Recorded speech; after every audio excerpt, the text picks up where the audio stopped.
Hello and welcome to the Debating Toastcast, a podcast about all things debating, from the Debate Toastmasters Club 104 London Debaters.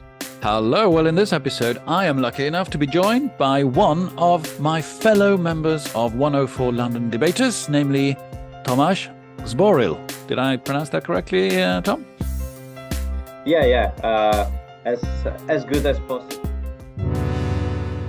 Now, Thomas has been an active member of the club, taking part in several debates, helping out with other supportive roles during debate meetings. But he's not only a debater, he's also been an active Toastmaster in a classic Toastmasters club. And we're going to talk about how Toastmasters in general, and then debating in particular, have been helpful to Thomas, both on a personal level and, very importantly, on a professional level. So, Tomas, welcome to the Debating Toastcast. Thank you so much. Great to be here. Wonderful. Now, let's start with the beginning then. So, tell me first, if we are allowed to ask this question these days, where are you from originally, and obviously where are you now, and sort of what brought you here? No worries. Yeah. So originally I'm from Czech Republic. I currently live in London, and I think I moved to London like 4 years ago, and started my Toastmasters journey approximately 2 years ago. Mm-hmm. Oh, wonderful. And what brought you to London in the first place, if I may ask? So it was job, and I just loved the city. Before that, I studied here, and at some point I decided this is the place where I want to stay. So fantastic. That's it. Yeah, no, I find London often has that effect on people. I came myself, from Norway back in '97 just to study and stay for a little while, and then stayed on. Although now I live in Colchester, which is Britain's oldest recorded town. We are very proud of that. Oh wow! Yeah, older than London. Can you believe it? Okay, well, I think first it might be for those who are not familiar with Toastmasters to just say a little bit about the difference between a classic Toastmasters club and 104. So what does a classic and a regular Toastmasters club, what does that do, and why did you join that in the first place? So I think initially my goal was to just become more confident when I'm presenting. I work at a job where I have to present quite a lot, and throughout my life, I always wanted to be good at presenting, and somehow I always found myself to be a little bit more nervous than I wanted to be. So I joined the initial club because I just wanted to improve that skill, become more confident, get exposed, and just generally improve at presenting and public speaking. Yeah. And of course, a classic Toastmasters club focuses on public speaking. So you tend to get up and give either speeches or presentations of 5 to 7 minutes, and then you get feedback from your fellow members, isn't it? That's sort of a key thing. Yeah. And you joined also, you signed up to Toastmasters Pathway Systems. Can you just say a few words about what that is and how that is helpful? So it is basically like a structure. It's an order of different speeches that you take to improve in public speaking. So you start with, like, let's say, more easy style of speeches that might take only about, I think it was like 4 or 5 minutes. Yeah. And then as you progress, the speeches get more complex. Sometimes you are supposed to also answer questions. So it's a great way to get that step-by-step exposure to different aspects of what public speaking is. Exactly. Okay, and then after doing that for about a year, you came to 104 London Debaters. And what brought you to that club, to our club, to our debating Toastmasters club? What was it that attracted you to that? So in my job, I improved thanks to the original Toastmasters club in presenting, and I started to present more and more. And I realized that the next sort of challenge for me is to debate and to be able to respond, stand up for like what I believe in, and similar things like that. So I decided, okay, let's have a look what kind of clubs are looking into this, what are the options, what are the formats that people join. And I realized that, yeah, there is a Toastmasters club that's looking into exactly that. So it was sort of the most natural way of progressing by joining another Toastmasters club. Excellent, and I hope you find it enjoyable so far. Absolutely, yeah.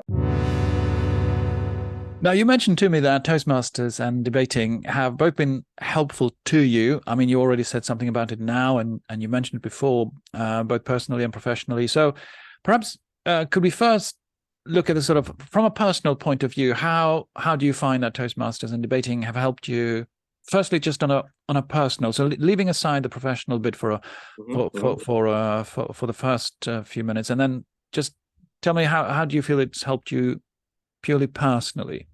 I find myself to be just generally more confident when I'm talking about something. Toastmasters and the debating version of Toastmasters is amazing to teach you lots of like methods, how to answer, how to respond. So in my day-to-day life, it's just much more easier to defend my arguments. Yes. And it doesn't need to be arguments per se, but even if you have like a normal day-to-day discussion, I find, thinking clearly much easier. So that's absolutely amazing benefit of joining club like this. Fascinating. Yes, I totally concur with that from my own experience as well. I find that it helps me also to understand the other person's point of view better, because in our club, sometimes you are assigned to defend something you don't personally agree with, or oppose something you do agree with, and then you have to try and understand the other side. And I feel, when you're able to do that, actually you're a much better both conversationalist, but also a better person to debate with, because you won't just be pushing hard your own opinion, but you'll try and get the other side, and you'll try and understand and see the other side, which then, of course, can make you more convincing, I think. Wouldn't you agree? Yeah, absolutely. That's one of the great challenges of this club, that you don't usually choose the topic. So you'll learn so much about different perspectives, different like narratives that you wouldn't even think about from where you are when you are debating. Exactly. Yeah, no, I find sometimes when I take part in a debate, I actually learn a lot as well about the subject, because I wouldn't necessarily know about it before. Absolutely, yeah. Okay, and then let's come on to the professional side of things then. So you've had a very impressive progress in your career, as far as I can see, and I just see obviously the surface that that you share publicly. But perhaps you can tell us a little bit about then how you believe, again, Toastmasters and particularly debating have helped you within that sort of work setting and in your progress. Yeah, absolutely. So I think the first sort of a big achievement after I joined Toastmasters was getting a new job. I changed jobs, and I found, the fact that I joined Toastmasters before helped me so much during a job interview.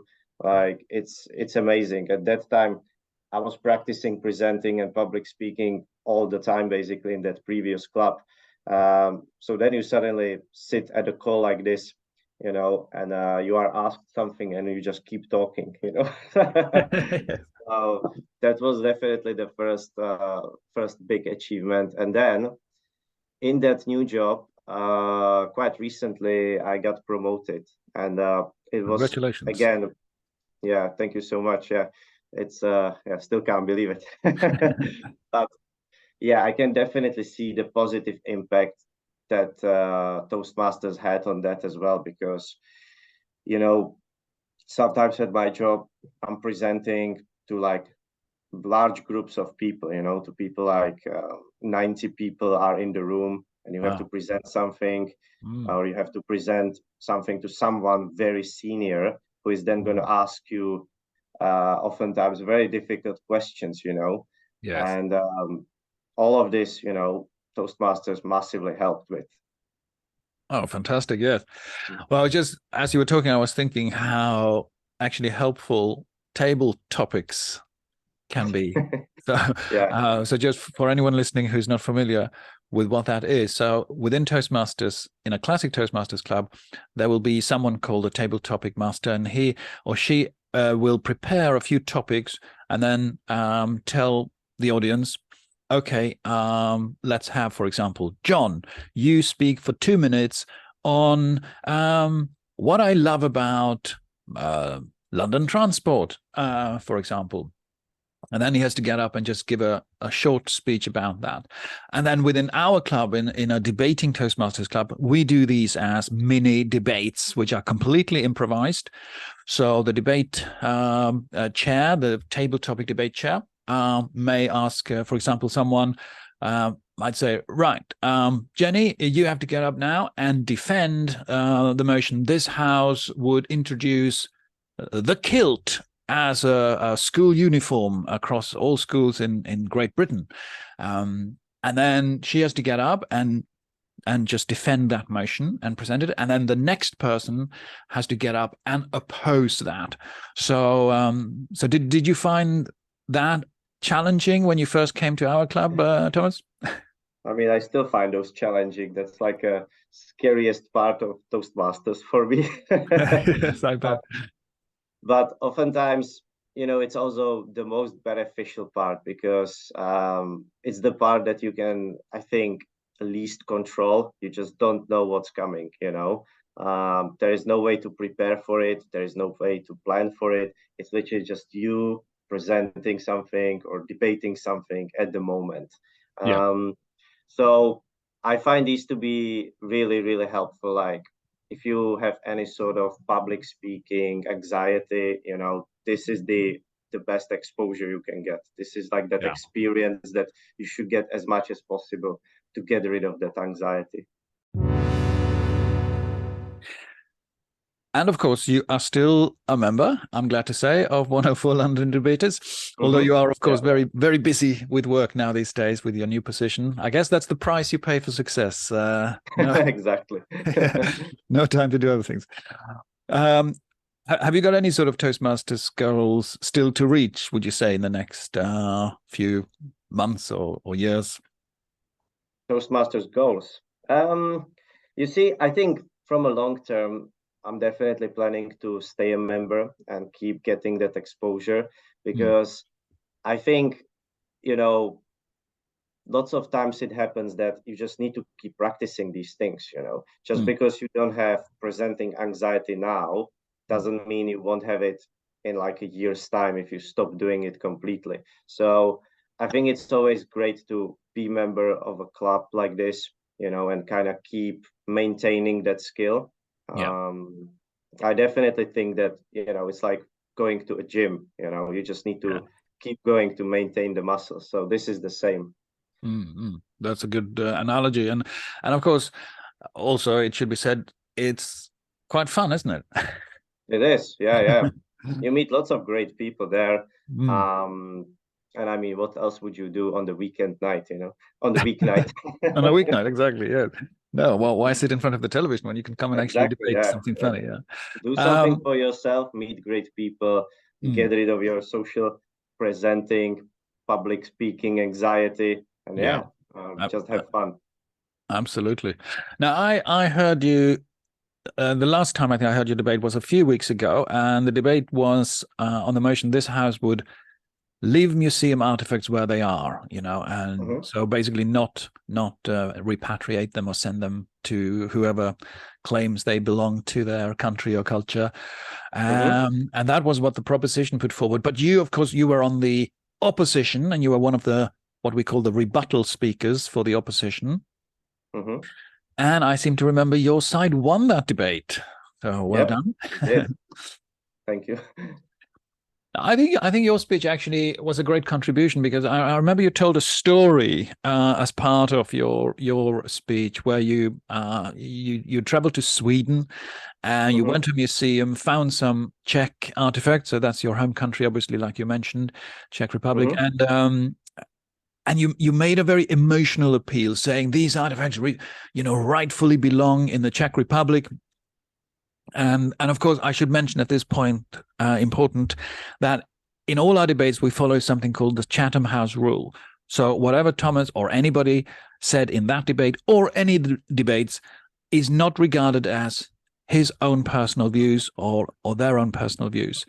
And we also are not actually allowed to refer to what people said in the meeting outside of the meeting by name. So we never say John said this or Mary said that. However, today I did ask, before this podcast, I asked Thomas if it was okay to refer to this speech for the purpose of our conversation. Yeah. So he agreed to that. Now, so I just wanted to ask you, a little bit about, because this will be interesting, particularly for those who are new to debating or perhaps just listening to this and not really familiar with how we do things in our club.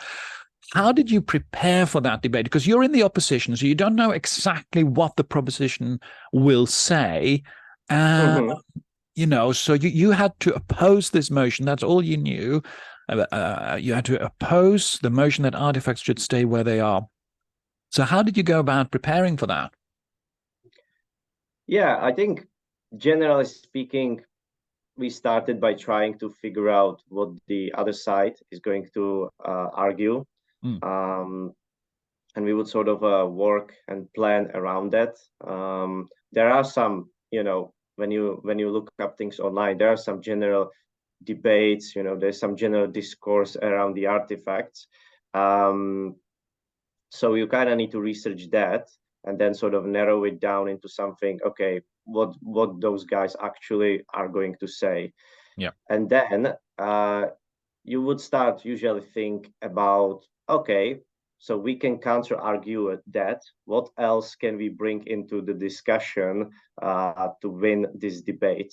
And that's when things like personal stories come in, and generally, that's where you are supposed to win the debate. Yeah. Yeah, no, it's that's a good point, because I recently did a workshop on rebuttal, and we've actually also got that as a podcast. So for those who haven't heard that, that was the previous episode on how to do rebuttals effectively. And actually, one of the points of the rebuttal speech is to introduce that emotional element, to make people engaged on an emotional level, so that you bring them over to your side, and you want them to see things from your point of view, and thus help them to decide how to vote in that final vote after the debate. So so it was very interesting how you brought in that emotional side. Yeah, it's very interesting because when you are researching this and thinking what the other side is going to say, like you discover so much about like the opposing argument, about your argument, even about yourself, like how much certain topics resonate with you. I knew almost nothing about this topic before I started preparing for the speech, so it was really fascinating process when preparing for this. As you research, you start really challenging what you think about the world because I think winning the debate starts with convincing yourself that you are right. So Yes. once you manage that, you suddenly unlock a different kind of confidence for arguing and stuff. When you just believe, okay, but I am actually right. Of course, hopefully. Yeah, no, I think sometimes it is possible that you actually, in the course of Yeah. research, find that Yeah. I was wrong about something, on a personal level, like actually, because I didn't know that. Well, I'm interested in what you said also about how you had to first ask yourself, well, what will the other side say? Because that goes back to the point I made earlier, isn't it? That you actually you develop a better ability to understand the other point of view as well, that they are not crazy just because they disagree, It's a big challenge, because there is not that much communication between both sides when they are preparing. So No. yeah, lots of the things are surprise. So Yeah. sometimes you even start thinking, what would this specific person say? Is this something they would say, you know? Oh, yeah. Is it like Yeah. is he or So she yeah, likely to exactly. that particular? Yeah. He or she says this.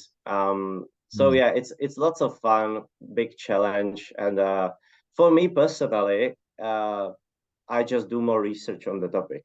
That's sort of my key strategy. It's not for everybody. I think Yeah. some people prepare to generally do less research for the debate, but to me, it really helps to kind of put together all the arguments, all the pieces together, and then I can say, okay, you know, in general, public space, this is Yeah. said.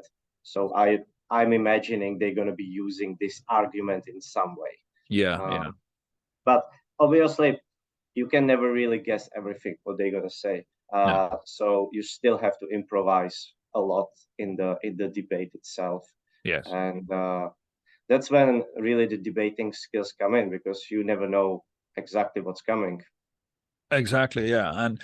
And you have to engage with the other side. That's the whole point of what we call the clash in debating. That you Mm-hmm. you listen carefully to what they say, and then you Mm-hmm. actually have to respond to that, and not just repeat whatever you may have prepared in advance because it may not fit, right? Mm-hmm. Absolutely. Yeah. Yeah. Yeah. No, and I also I take your point about research. I find as well. I'm a big sort of research fanatic, really. So, but because I find that whichever team has done the best preparation tend to win the Mm, debate. mm, That's generally the rule. Yeah. yeah. So, but Yeah. okay. No, that's brilliant. Thank you so much, Thomas, for taking time to talk to me today. This has been a very enjoyable conversation. Same. Thank you so much for having me here. Yeah. And I'll see you at the next debate. Uh, Absolutely, yes. I'm looking forward to that. Oh, one question before we finish. Um, Mhm. have you ever had any mentoring within the club? Did you take part in the mentoring program at all, or not? I think I did a bit. Yeah. Yeah. I Oh, had like a few mentors giving me feedback after the speeches. yeah. So that was really, really helpful. Um, it's really interesting because sometimes people tend to be quite conscious of what they say during the debates. So like lots of times it happens that yeah, mentor tells you something and you're like, yeah, I actually saw it as well. I think this is the thing I should improve. So Yes, it's yeah. really great to have that other point of view, that they confirm, yeah, this is what's the next challenge. Absolutely. Yes, no, it just confirms something that you Mm, realize that, yeah. mm, And sometimes, they will pick up on something that you didn't realize. mm. I know that's been very helpful to me personally. Yeah, Absolutely. certainly. Mm. And just to say, everyone who becomes a member of 104 London Debaters also will get the offer of mentoring. And of course, when you take part in a debate, um, you are, as I think Thomas mentioned there, part of a team. And some of those debaters will be more experienced debaters. So you'll be supported by them, and also usually a debate coach to help and guide the team to make a really strong case, and perhaps sometimes be the devil's advocate and just ask, well, the other side might say. So perhaps somebody is just very finally. I Hmm. know I said finally, but finally. Yeah. Just 2 words about how you found having a debate coach. Is that useful at all, or was it annoying? Or No, I think it's really useful, especially when you are starting with this club. Um, it's great to have guidance and somebody who just gives the team the direction. Um, Generally, yeah, it's good because the mentor, the coaches, they don't really like tell you what to say. It's still 100% up to you to kind of research everything, prepare the arguments. Yeah, But like sometimes there is something that maybe you missed, so the coach is going to point you in a right direction when that happens. yeah. So it absolutely helps you to prepare for the debate. Absolutely. Yeah. No, I find that as well. And I mean, I'm a debate coach myself, but I often, even if I'm on a team, I often like to just ask another coach to have a listen to our arguments and see what they think about it, just to give us a bit of feedback, to get that outside objective view on it. So, yeah. Good. Well, with that, I think it's time to say thank you very much to Tomas Zboril. That's the best it's going to get. I'm sorry. Thank you. Thank you very much, Tomas, for agreeing to do this. And see you at the next debate. Thank you so much. Yeah, I'll see you there. Cheerio. Bye then. You've been listening to the Debating Toastcast. Feel free to leave a comment, critical or encouraging. We welcome both. And if you'd like more information about joining the club or coming first as a guest, please have a look at our website, 104londondebaters.club, or send us an email on info@104londondebaters.club. That's info@104londondebaters.club. Thank you for listening.